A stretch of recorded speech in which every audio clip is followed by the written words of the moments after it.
दोस्तों तव्हांखे अंदर जी ख़बर ॾियां पियो। अंदर जी ख़बर इहा आहे त वॾे ज़रदारी साहब चाचे भाटिरे खे विड़ाए छॾियो आहे। चाचा भाटिया उन जी ज़ात सां तालुक़ रखनि था ऐं चाचो पुछंदो केरु आहे त उहो चाचो आहे सिंध जो वज़ीर ऐं भाटियो पुछंदो केरु आहे उहो आहे आसिफ अली ज़रदारी साहब जो अर्दली।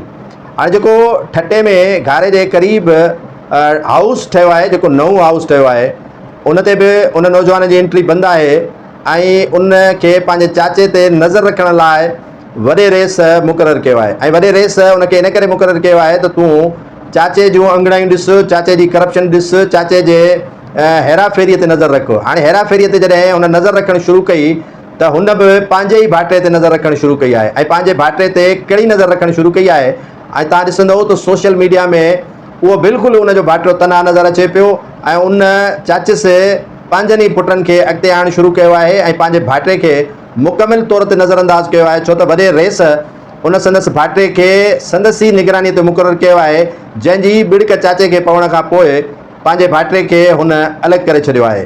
ऐं अलॻि करण जो मक़सदु इहो आहे त जीअं हुनजे खामियुनि जी, हुनजे ख़राबियुनि जी वॾे रेस ताईं पहुच न थिए। ऐं वॾे रेस ताईं पहुच ज़रूरु थिए थी, केरु बि केतिरो होशियारु थिए पर वॾे रेस खां उहो लिकी नथो सघे।